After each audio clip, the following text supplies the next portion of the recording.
Welcome to Book Marketing Mentors, the weekly podcast where you learn proven strategies, tools, ideas, and tips from the masters. Every week, I introduce you to a marketing master who will share their expertise to help you market and sell more books. Today, my special guest is Victoria Wolf. Victoria is an award-winning book designer with over 30 years of graphic design experience, specializing in book design for the past decade. She's helped authors create books that look and feel traditionally published. Her approach combines strategic design with a deeply collaborative process. The result is a book that is visually compelling and positioned to stand out in a crowded marketplace. Through her company, Wolf Design and Marketing, she's helped bring more than 500 books to life. Well, Victoria, it's an absolute pleasure to welcome you to the show. And thank you for being this week's guest expert and mentor. Thank you so much for having me. I'm very excited. I love talking books. This is going to be fun. I love talking books as well. We're on the same page here. So you've worked with more than 500 books, which is absolutely incredible. But before we get into sort of the nitty-gritty, I'm curious, when you look at a book, what do you notice first that most authors probably completely miss? I'm a type person. I think I'm probably drawn to typography more than the imagery. I can tell when something's off and it bothers me. I look at it and it's like, oh, no, no, no. And then I can, something that looks really amazing. I'm like, oh, wow, that looks good. I think type is sexy. I really am a type nerd. So that's what I see first. I love it that there are just so many different, in fact, it's overwhelming how many different fonts there are out there now. I remember, I think when I first started, there were about 200 and something, and now they've got to be 20,000 or something. Oh, no, there's more than that. There's Oh, really? Oh, no. Yeah, and when I first started in 92, fonts were exceptionally expensive. I don't know how I got it. I still don't remember. I stumbled on the entire Adobe font collection I was in possession of. I don't even know how I had it. But it was like gold. And nowadays, professional fonts are not used as much. It's all the free fonts. There's a lot of type designers out there, quite a few free font websites where you can get free fonts. I never use free fonts in my designs because they are not copyrightable and they shouldn't be used. And they're told you not to use them, only for personal use. But yes, there's a ton of fonts. Oh, that's very interesting. And I know that just, a little squiggle could make a whole different font. It looks exactly the same as another one, but there's just one little curly Q or one little line that makes it different from another. So yeah, it's got to be overwhelming, and knowing what all the fonts are and which ones work well together. I think that's also an interesting thing. Yeah, it is. And it's fun. One of the things I'll walk authors through when I'm doing an interior, I usually pick a body font, and there's about 7 to 8 body fonts that I choose from because not every font is easy to read. And I'm all about legibility when it comes to the interior. And so I'll take the same paragraph, I'll stack them on top of each other, 4 or 5 different ones, and each one will be a different font. And there are many authors who cannot tell the difference between the fonts. And I'm like, I'm thinking to myself, and I know they don't, it's so obvious. Can you not see the serifs on this one? They're so much more exaggerated than the serifs on the other one. But it is very subtle, and I understand that. But when you see them on top of each other, it's really about how much space they take up. The same exact font with the same exact point size one can be 5 lines, that paragraph, one could be 6, one could even be 7. It's very fascinating. But most people don't see those subtleties. But that's when you hire a professional like myself to do your book. That's our job. You shouldn't have to ask, well, what font is this and what point? And why did you use this? And you shouldn't have to ask those questions. Your designer should already know those things. Why does interior design matter much more than really authors realize? Because they don't really think about it all that much. They put the words together, but then the real craft is what it looks like. So talk to us more about that interior design that, as I say, most authors don't even think about. No, it's kind of like a secondary thing. It's like, yeah, I need to get my book formatted. Maybe I'll get Atticus or I'll find someone who did whatever there's another online thing to use. And yes, if you're on a budget and you need to do that, that's the best way to go, the best worst way to go, in my opinion. I think a lot of authors, they think this is just words. Here's words on an 8.5 by 11, or here's words on a 6 by 9. It's just words that you read, but they never stop to think if those words are easy to read. And that's just the first threshold. You have to make it easy for readers to read. There's actually in the brain, the way the brain reads a line of text, depending on how wide the line is and how big the font is, the point size, it can make it very easy to read or very hard to read. If you have too many characters per line, your brain's like, I can't take it. I can't get to the end. If you have too many characters per line, it's like, this is just too hard to focus on. So there's this sweet spot of how many characters per line based on your width of your interior page that makes it for easy reading. So that's the first and foremost very important thing. And then second to that is the look and feel. I'm real big about this. It's you want to pull the reader in and you want to keep them in that book. You want them to be comfortable if that's your goal. You want them to be grounded, and maybe you want them to be excited. Maybe you want them to be hopeful. Whatever it is, the font choices that are used, the way the text is laid out, all adds to that emotional experience that you get inside a book. And most authors don't think about it, but when you tell them that, they're like, oh, well, I really enjoyed reading book X last week, but the book before that was, it was kind of hard to read, but I got through it. They don't understand why some things are hard to read, but I understand that and make sure that I do interiors. And then there's one important thing. This is the thing. If I look at a book and I see this, I just want to scream at the top of my lungs. When you have a passage, a paragraph that has all this extra space in between the words, makes it extremely hard to read. That's a justification and hyphenation issue, and it takes precision to get that right. Many of the, like Atticus and Vellum, those programs, they don't handle that very well. I actually handle that manually for every single book since it's so important. So I really love doing interiors, as you can tell. Yeah, we pressed a hot button there, which I really love.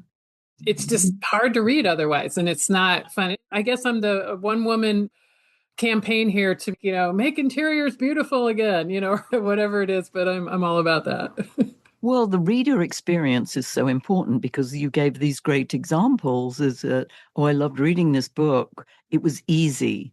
If I look at a book and, as you say, the typeface is small, the font is small, it's all bunched together and it's just a whole blob on a page and there's very little white space, it's like, oh, I don't even want to look at it. Exactly. And depending who your reader is too, I mean, you can't accommodate for everybody, but someone like myself who's very ADD-ish, it's hard to begin with to keep our attention on a page. And then if you throw in all these factors that shouldn't be there that is causing you to look away because it's hard to read, then you've lost your reader. Again, you can't account for every reader type, but you can surely make the most readable interior and the best reader experience that you can create. Yes. Plenty of white space, a font that is a decent size. Yes, Yeah. and hierarchy is huge. There is a natural hierarchy in books, and we're talking mostly nonfiction. So there's tons of hierarchy in nonfiction books, especially business books. So you've got chapter title, that's one. Then you got a subhead, that's two. Then you could have another subhead and another sub. You could have anywhere from 1 to 4 or 5 levels. And those have to be presented visually in a hierarchy that the reader understands. Oh, this is a subhead of this, and throughout the entire book. How you handle pull quotes and sidebars and stuff like that. Those are all visual cues to the reader. It's like, oh, this is pulled out of the text. It must be important. This is off to the side. It must be important, but I could go back and read all the sidebars because it's off to the side, not in the middle of the narrative. There's a lot of heavy lifting that layout is doing in a book that most people don't realize, which, again, it's okay they don't realize as long as the person that's doing their interior understands all that, then they're all good. Yeah. And you want to, again, make it a fun and interesting experience. I think, obviously there's the traditional look of a book, any book you pick up, they all look the same. But then when they have the sidebars or when it's in a slightly different color, it's grayed out and you've got a case study or something that is off to the side.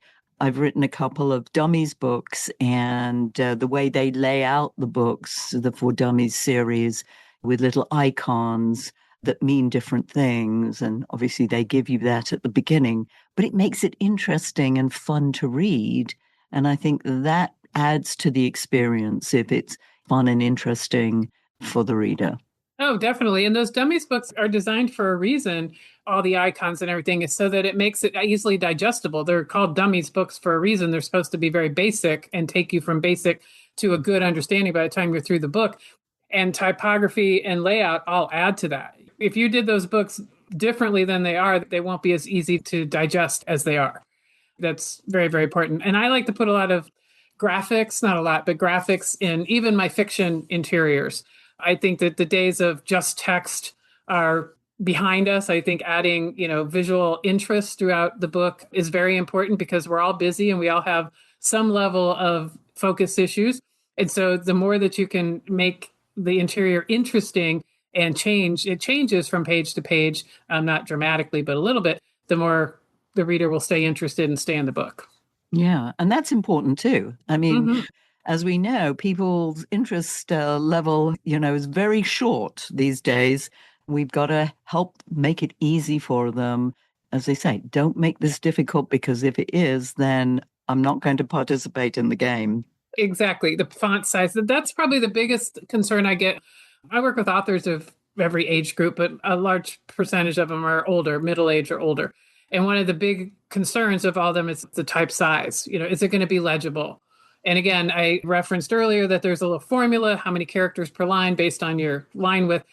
It works no matter what age you are. I mean, I guess as long as you have reading glasses, of where I kind of am in life now, I haven't found a book I can't read yet.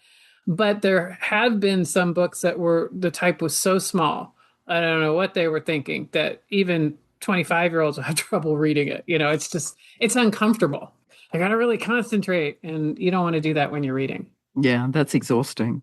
Let's talk about covers for a moment because that's usually where authors focus first. But in your experience, what separates a good cover from one that really stands out?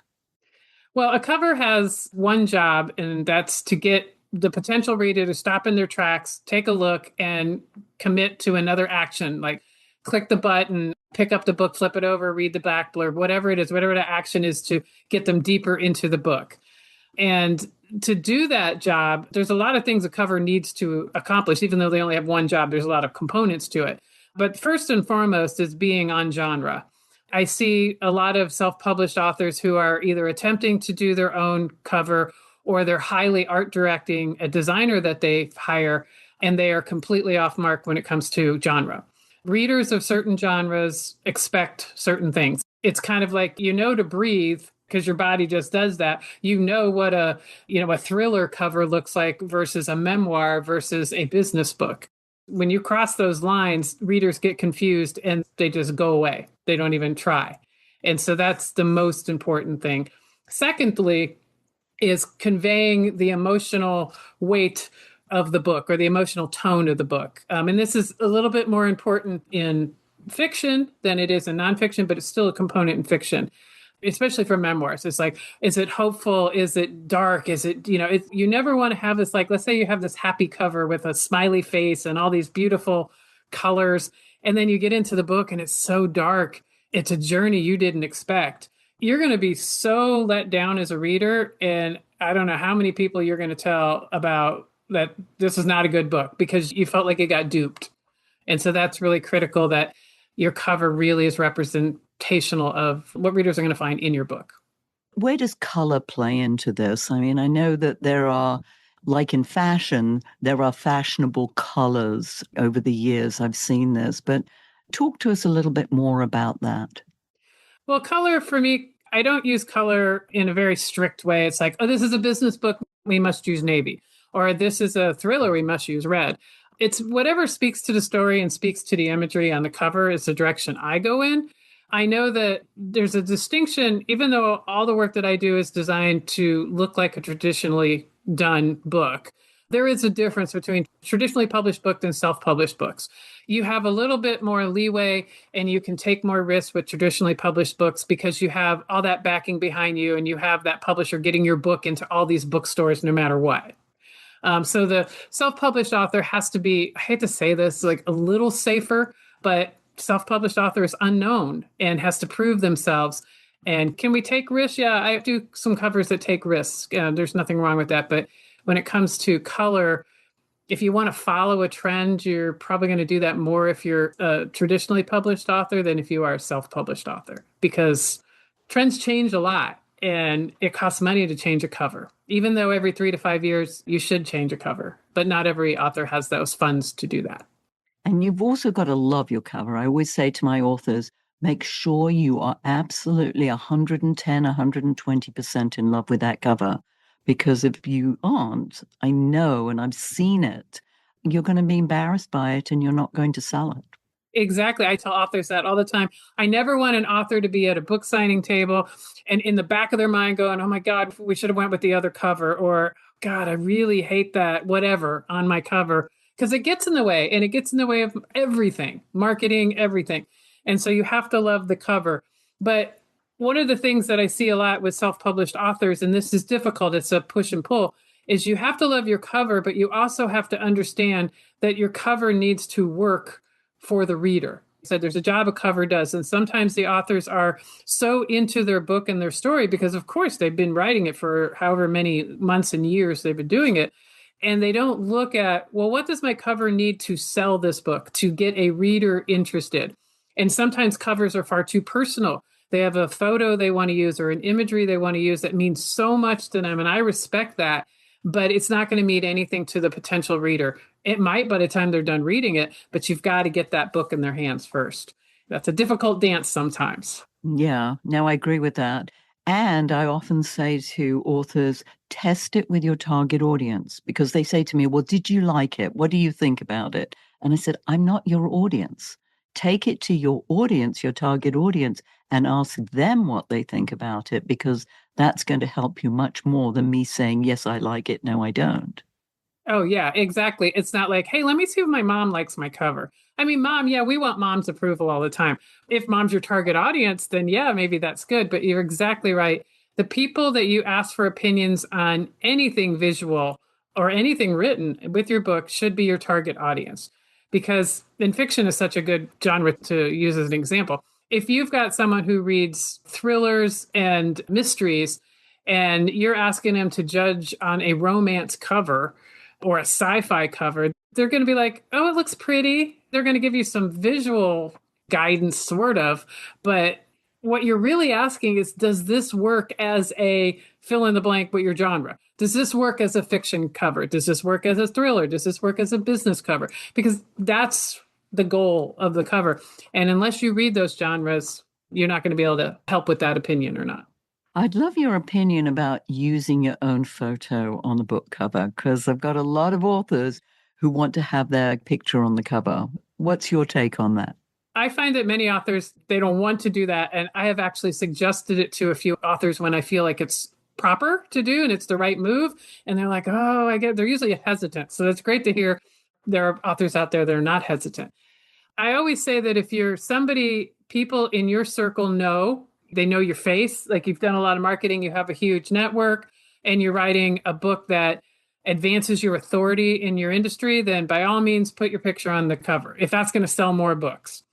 If that's not the case, then nobody knows who you are, then your picture on the cover is going to mean nothing to anybody. Unless it's a really cool picture of you, I don't know, jumping off a mountain or, I don't know, snowboarding in deep snow. I can't think of any good examples, but it's got to be a really cool photo.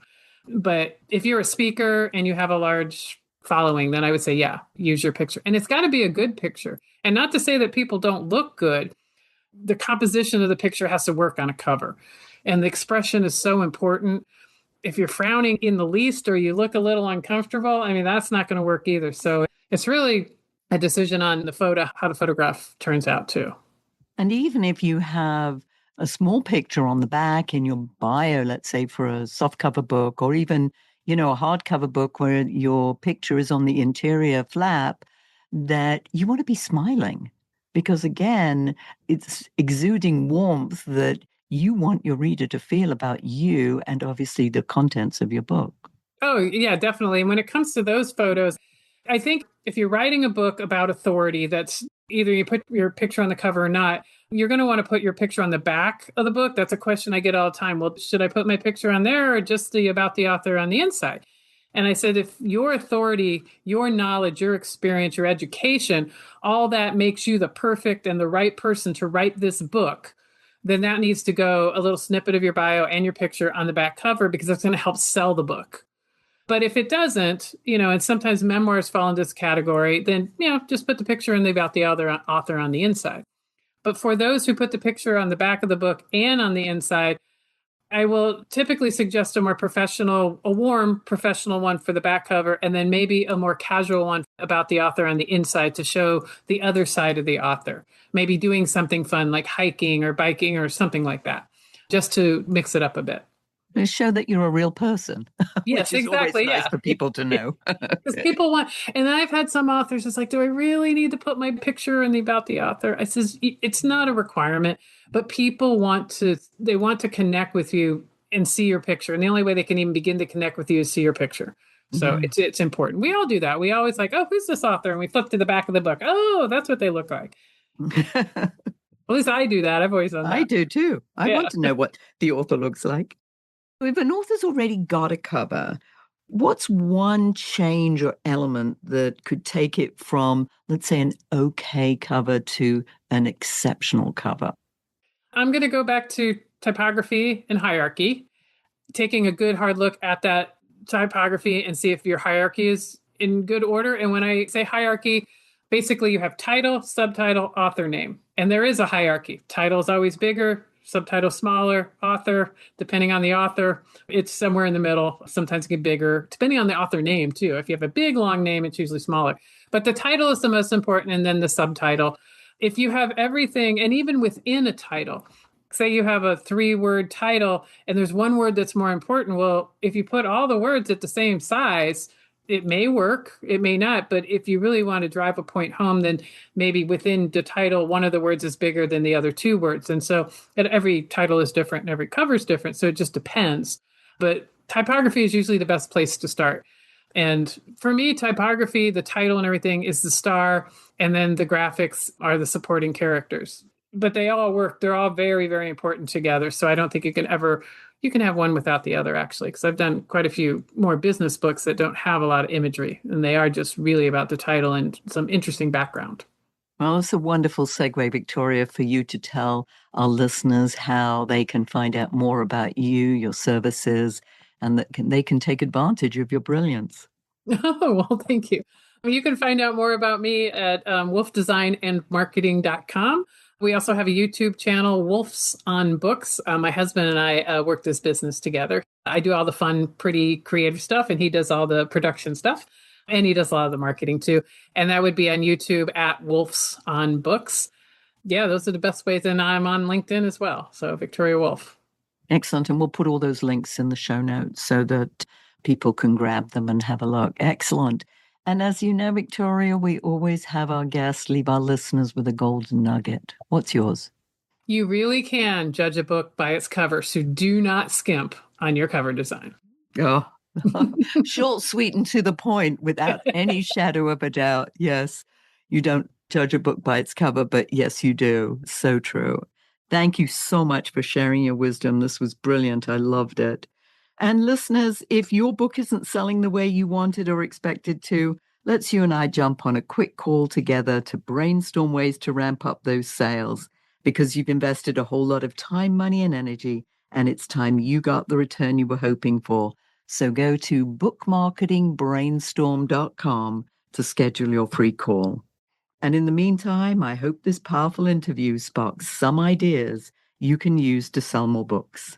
Until next week, here's wishing you much book and author marketing success.